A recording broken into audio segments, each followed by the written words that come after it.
for dan hwe no e ho no kunkum nwan. That's it. A lack of knowledge and until no want to sabase. Yeah. So from me pesa uko animo nsam na wo bia so no. So for nsem onim say ade bako a e wo say e Christopher ehun bibi say odwan gina amaden first. The leadership is a piece. Who say you believe in leadership? That's it. That's it. Sabako no leader no lead no nyina be di na chi. Yeah. My God. Odwan enyina so ka ohwemu a even adentina onyankopon nam na do mobro so bo ono afre ne mo nyina nemu edu na affordable no yemfa abo aponche mo afore aponche so na yese ne nkwan hwam. Oh, because enano enmodenti no ama tese ye laki adepa ena aponche so ye de ma so fon keto ye kwa sra wo no o se wrong kache bo sisiri ni baze mo hura mo apochina pampam apapo na pampam na mo mfa wo sra kan na mo wiam fa sika futo pa mo abotire mo fa nwira wo mo enso ne no wo mo no kra no yeah o se ade ba ko ne se onyankopon na madon so he ye radio pacho me David ba me de bi eba makra be se ema Christopher yi ne hu se Islamic Muslimi and Christians, yeah, one. Thank you. What say a Muslim Ebra Ninia Edemwa. Assalamu alaikum, I can say. Yes, I go. Assalamu alaikum, I say. It is I go. Who say every fan I go, but as we drink count, so I can Mariku Salam. I say, I saw the Minchia. Aroba haru aroma sugota. Wonderful. Eye asorinchia. Eye osorinchia. That's it. Eye Greek word. That's it. Oh, na yen hade. Eti ekwan a ye Christopher wo say ye hu ne name because Bible says ye ma adwen o Christo esu ye de etna ye ne mu. But yen so na ye yi mu. Edi ekwa so nti na ye yi mu because of say e mo ye nti no ye ntumi me ye ho na ye hu the real secret a wo Christo so mu. Christo so mu secret bi wo Christo. Seriously. Because se secret any creation ka edu pempe so bia yankopon emma ne ma endi kan fa mo ma for it. So ajebo ya attention TV. Attention TV ni alodi for kwese ntwemi transfer me den sama bura adwen ntia se so na eba. Me ne Reverend Abbott and Atrase. Now we are talking about month. Bosumi osnam ene ye ka ho asem eno ne ya sha se fi muslimi na kan dem me hu ne ntanka me invite madam muslim be betrase he understand the Quran, he understand Wonderful. The month, half of the month a blessing a favor na yewramu and a two color expression ye adwuma black and red. No color work is again yenim ntiama wohwe muslim for wokodwamu a ye tom nyama omo developing table ese Christopher and we are still begging seriously a Christopher oye kokokra bebo kan wasan ko bobo sia bejeje akogilu abe kokonu bo muslimini e diska kitu be start bibi na left it e tene ye ntiase na nim na sofo ye nkire aha ni attention TV aha ye nkwantana so bisa me pacho jebere na tie program we na wi a fama obi orofo mami chia me papa bi na Rich Hospital for menemo won tokwa Rich Hospital menemo won tokwa Rich Hospital menemo wono you people know because atiefo amotete se me kase me wo fa asefo bi enche o mabati asfo asefo Rich Hospital for etime akumame ne akun kwada na ka ho Rich Hospital akumame no akun kwada ntafo mienu na ka ho na me ne omo wo ade ni siya umaka say ye betrance but they want to beat about the bush. They want to beat about the bush. Rich Hospital for I am giving this one a last one. Yenim say Wednesday ye be shia.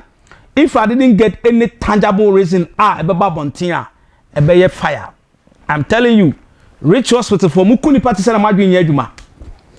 Ene maku hima Paraku estate nyina hima makunu ohima papa bi sisi ameno kasa de atoye ni mesayebo a na me kan se onyame hyewoden na onma untintim na se ne tie bia no me kasa ya na awose bi akime because ohima believe whatever I does. Wow. Niami ye be on him believe. So therefore which nature my teenager say I support with my spirit, with my prayer. And the rich hospital for.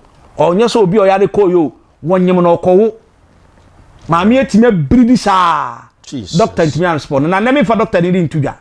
Because rich hospital board ni nyina patcho. But we are going to do it according to what the law says. Wow. Na say wontimi aya ye be kasa bada kodu mampane na nakufu ado. Sa doctor ni deserve so be adwuma rich hospital. Because he's there to kill people. You for the ntudwa. Bibinti because emperifo bi aba so me say atentene ne beba. Na sa atentene ne ama. Ye be chom say is a month of red. Yeah. Ye be be kan ho. Yeah. Therefore Aya Attention TV. Odifo manya yi kese ohema papa queen. Manasi de wachenya nra meteso so ohema afrimu na eya sefem. Obi a oni mo ohema bia Paraku Estate ohema afrimu.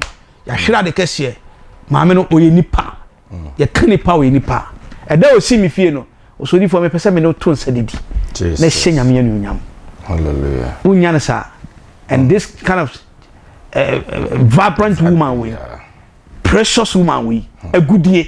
Se me bia me phone so na me tell kind of woman a ye kasa for ho a. So we conclude no aware you'll be happy to see. I'm talking about the kind of news woman. What I say? Yes. Camera person far na there. And the rich people, rich hospital. I want Timmy Ekumami we look at this woman. I want to make kumami with you. Okay. For the VIP. And they pay expensive money. And we are going to reach the bridge. I tell you. And my warning said Wednesday, Yeshia, now returns about in ya a bit jimusam. Onyami hum mobo. So my question. Wabopusi. Kind of lovely woman like this. Cherished woman like this. And then I said a month of, you see, so for Muslim I casa Muslim for no. You know, yeah, Christopher and Kasana. You won't be Muslim, you know, she blacker. If he say it's up to something. Yeah. In the end, you are so far catching get a hanky white. In Fanco. Me pa che Christopher Munti me busum we entare e show me a red black these two colors so woni ma na me kire e na fa hodie wum kanko wum kwan bie wum enti so 6 March no I see half of the month enti nka mo koye sa 6 March nka present ko 6 March e so mo hwe sunsumu no that's right no mo ye sunsumu nyuma and come on, pure white. Then they did for the land. And the heaven also will confirm. Because kind in Ebel. Now the kind or the kind. No, the koi. Yeah. Now I'm a program now is successful. But Ghana form person may. So ye shiradi na ye shiradi. So kunim. Ma young general. Say kasa di jinama o mine yeah ejim dia yankon general because o mine one enye ekrisofo nkwa ne wo mine yeah what just say na yenimie say edu pempesu ka say ye papa wonye baby crow former president Jerry John Lawrence era for the currency why na dey that's one of the great mentor maybe cherishing for the currency for the currency on say edu pempesu bia wo create ade bi say o man no e bia ye ba be di sa the ponder say ya o ma akonfo e be gu o nsa yes o mu wi a musumi fo ba be o de o mu wi a Christo for sa be de abo mo mpaye o na say o jibi bia den etum but enano say we are no eyin no yes ya fra bibia say yes ya no ya computer den word enti ase ye dane nema be film eno so na e dane ya depa no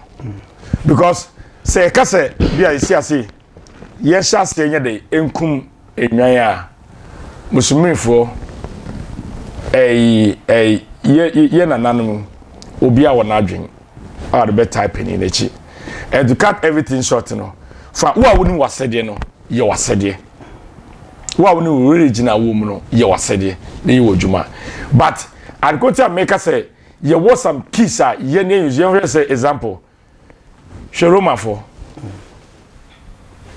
research do say e mo fi be bia dey romba but hwe enema Roma for hwe enema Roma for ye because edu be bia eye black a modern modi ehye o say edu bembeso bia na Easter kra no na e o match hesa tam do a the whole say Roma ni bia o she black e kwa sori kopim say o sori no eba the question no na say omo bia asha white yeah oh na so and then I say and I'm say computer wedding na ama enema pimpin ko ekira I say Easter aba epunum I say benim say the next generation no e betra ko me mudia na say June mudia na irade nkwa nanim oh say nimpa na e wo manim edinim onim de na eden enenam but ye yi irade ahode na eden e to nchen but say enne wo ye sofo wo ye hwan na say wo di kisi eye dwuma sabi nyasa ni ba ko fotrim ena nim de wo so so say ena aduma chede so we are talking about nature yeah because nature is wisdom yeah and the wisdom belongs to God yeah say no a Christopher ya hwirade oh serious ya hwirade yeah enti wo ka se yankop back enkoye no ebinum anya nkyerɛkyerɛ bia ebi won say doctrine church bia won doctrine yeah Muslim people doctrine ye kan you yeah say omo ya they all go together Independence Square yeah no mo dwanten a otuadua very good then they go and pray that's right and slot it yeah na ye dia call say awurade this what we did what the blah blah papa na mo wie omo wie no abompai na obi ade ne sa aka mo jana kakra with the springing of what his forehead or his feet no call because chiefly mama be bompai wie and we see changes and improvement with the Muslimin but just why you see we have all the keys, you know. Yeah. We have all the prayers. We have all the we don't have the keys. In Tina, you can say, Obi Fish Bia, we are joking, and I see a diacro. The only a dinner radiation a chair was in him, dear me, mind him trading. Yeah. Oh, I did back when I say, ye critique, ye know, ye word, you say, yes, yeah, we are in New Testament. What I say now, so for being terms, so for being a preacher and as well teachings be a one for Old Testament in your reference. Because in your so a general say nature ebusha and nam from so because onyanko ponyan semono was say enshomra and enshobai sasimra na sasibai nature. What I say ena adentina edu o man nema nyina ba wie edu nipa so ankese nipa we go down nese onyankopon yansem wotenase ehu no so ye ebo nipa se ne suban so ene ne so se nipa eso ememeye enyina so e wasase so ma no se wono nyankopon enti eba na bod nyankopon abode mu nyina nipa nyankopon e wabode nim what I say ti nipa nyankopon abode no enam se ye nema wo se ye toto ye tumi toto ye nema according to baya na ya cheche enema nim Tumi to two and yeti ama enhire wo say nye free rado ho no abrebia no yet wodi wo de ye example Greek any Hebrew for say Roman numerals enu na ma Roman fathers no etu because omo focus ni agro manti bia wo de kire ma omo manti bia wo de oso omo ye ewom ena de bia wo say omo ye bia no ena okosoro ba fom Roma bia be so ye breno me hu se cameraman amane nsaso na ye mfansi ha yankopoti ase ye be koso ato aso yankopoti ase na odofo a wo hwe me me pacho team ye musumo ye month of love month of blessings month of favor me pacho team so betima ato sa nyama we mu a me pacho other so be dress black and I red then you make more gifts. What chade ye obusumu mu no na wa chade ye chade ye na mo ubetime yusu 3 the Father, the Son, the Holy Spirit. But me to 3. But me use 5. The 5 original, the 5 host ministry. That's the Jesus. Into but me use keys, you know.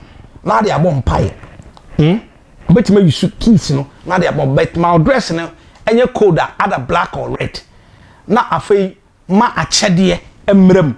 Na a chedie ba mo a afei mane nto tirim se bosom ni epie half bia e wo de mini eno ene ya kire wo e ba fu so a eso hu se a obrempon bia na oketachie bi be free my den akọ onyame be fa na de den akọ enti fatu tirim na kai se aha e ya attention tv yentimi ni nwuye ne ne nwuye a yentimi esi ye do be wie a ye beto aso nti bre won saka video bia fa ma obi share na attention tv enko nenim na mo ti ase se onyame ene manipa eye obrempon onyame ene manipa ye kese aha eye attention tv me ne Reverend Albert ene etenase e bia wo pese Reverend Albert wo hia ne contact wo hia Reverend Albert contact wo kire no wani aiden wani akoje ho na mu ni hia ne se papa me den menya Reverend Albert number let me fix it for you very easier way.